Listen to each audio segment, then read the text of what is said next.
शहर हैदराबाद के मज़ाफ़ात में पेश आए फायरिंग के वाक़े में पुलिस ने 3 अफराद को गिरफ़्तार कर लिया।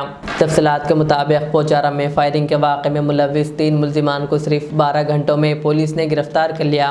कमिश्नर पुलिस रच्चाकुंडा श्रीधर बाबू के मुताबिक A1 मोहम्मद इब्राहिम कुरैशी मवेशियों की मुंतकिली के कारोबार से वाबस्ता है, जबकि इसके साथ ही श्रीनिवास और हसन बिन मोहसिन भी हिरासत में लिए गए हैं। एक और मोहम्मद हनीफ कुरैशी अभी फ़रार है। वाक़या 22 अक्टूबर को घटकेसर के करीब पेश आया, जब गौरक्षक दल के कारकुन प्रशांत कुमार उर्फ सोनू सिंह पर इब्राहिम कुरैशी ने झगड़े के दौरान गोली चलाई। इब्तदाई तहक़ीक़ात से मालूम हुआ कि फायरिंग की असल वजह इंतकाम और माली तनाज़ा था और सोनू सिंह ने इब्राहिम के कारोबार को बेनकाब करने की धमकी दी थी। ज़ख्मी सोनू को इब्तदा में मेडिपल्ली और बाद में यशोदा अस्पताल मुंतकिल किया गया, जहाँ इसके जिस्म से गोली निकाली गई। पुलिस ने तीनों मुल्ज़िमान को शमशाबाद से गिरफ़्तार किया और फौरी कार्रवाई पर पोचारम पुलिस और स्पेशल ऑपरेशन टीम की तारीफ की। yesterday మీకు తెలుసు ఒక ఇన్సిడెంట్ జరిగింది పోచారం పోలీస్ స్టేషన్ లిమిట్స్ లో ఈవినింగ్ టైం అబౌట్ 6:15 టైంలో జరిగింది. ఒక ఫైర్ ఆర్మ్ యూజ్ చేశారు. దాంట్లో ఒక విక్టిమ్ ఇంజూర్డ్ అయినారు. In the sense one of the persons ఈ దీంట్లో ఈ కేసు కనెక్ట్ అయినటువంటి ప్రశాంత్ సోనూ సింగ్ దాంట్లో ఇంజూర్డ్ అయినాడు. ఇంజూర్డ్ అయిన తర్వాత అతన్ని మేము తొందరగా హాస్పిటల్ తీసుకెళ్లి అతన్ని ప్రాణాన్ని రక్షించడం జరిగింది. బెటర్ ట్రీట్మెంట్ కోసం బెటర్ హాస్పిటల్ తీసుకెళ్లి టీమ్ ఆఫ్ డాక్టర్స్ తో ఆయనకు సర్జరీ చేయించి అతనికి ప్రాణాన్ని లేకుండా చేయడం జరిగింది. As a police officer, saving the lives of the people is also a very important concern for us, and we have attended to that. So when after this incident, when we started investigating into the case, why these people have come here, why this incident occurred here అనేది మేము verify చేస్తున్నప్పుడు basically ఇక్కడికి వచ్చిన వ్యక్తి Ibrahim, Mohsin, Srinivas Yadav and Hanif అనే వ్యక్తులు ఇక్కడ రావడం జరిగింది.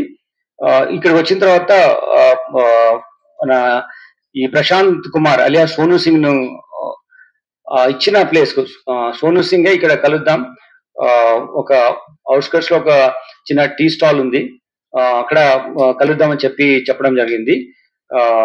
రెట్రో అనే హోటల్ ఉంది, అక్కడికి వద్దామని చెప్పాడు. సో దీన్ని రాకన్నా ముందు వీళ్ళు చాలా రోజుల నుంచి ఇంటరాక్షన్ లో ఉన్నారు. 26th జూలై నాడు ఒక ఫోన్ కాల్ ఉంది వీళ్ళిద్దరి మధ్యలో. ఎవరిపైన సోను అండ్ ఇబ్రహీం, ఇందులో ఎవరైతే మనం వెపన్స్ ఇచ్చేసామో ఆ నేరస్తుడికి సోనుకు 26th జూలై 8:56 సాయంత్రం ఒక ఫోన్ కాల్ ఉందంటే అప్పటి నుంచే వీళ్ళిద్దరు ఇంటరాక్షన్ లో ఉన్నారు. అలానే August 28 3:45 PM కూడా ఫోన్ కాల్స్ ఉన్నాయి వీళ్ళిద్దరి మధ్యలో. అంటే ఈరోజు ఇప్పుడు అక్టోబర్ నెలలో ఇన్సిడెంట్ జరిగింది, కానీ ఇంతకుముందు నుంచి కూడా వాళ్ళకి ఇంటరాక్షన్స్ ఉన్నాయి. ఇప్పుడు ఇబ్రహీం అనే అతను బహదూర్పుర వాస్తవ్యులు, తర్వాత మొహసిన్ కాలాపత్తర్ లో ఉంటారు. అలానే కురువ శ్రీనివాస్ యాదవ్ ఇతను షాబాద్ లో ఉంటారు. తర్వాత ఇంకొక హనీఫ్ అనే ఒకతను రాజేంద్ర నగర్ లో ఉంటాడు. ప్రశాంత్ ఇతను రాజేంద్ర నగర్ ఉన్నటువంటి అత్తాపూర్ లో ఉంటారు, కానీ అతను లాస్ట్ 1 year కింద ఇక్కడికి షిఫ్ట్ అవ్వడం జరిగింది. సో ఈ డిఫరెంట్ ఏరియాస్ ఉన్న వాళ్ళు మాట్లాడుకోవడము, ఇంటరాక్షన్ ఉండడము, ఒకరు క్యాటిల్ ట్రాన్స్పోర్టర్స్ చేస్తున్న బిజినెస్ ఉండడము, వేరే వాళ్ళు వేరే యాక్టివిటీస్ లో ఉన్నామని చెప్పి ఇట్లా ఇంటరాక్షన్ లో ఉండడం జరిగింది. అయితే వీళ్ళ మధ్యలో ఎందుకు ఎనిమాసిటీ ఉంది అని స్టడీ చేసినప్పుడు ఒక 6 times డిఫరెంట్ ఇన్ఫర్మేషన్స్ ఇవ్వడం మూలంగా ఇబ్రహీం ఈ వ్యాపారంలో 12 సంవత్సరాల నుంచి ఉన్నాడు. ఈ 12 సంవత్సరాల నుంచి వ్యాపారంలో అతనికి చాలా నష్టమైంది, అప్పుడు 1 crore rupees నష్టమైంది.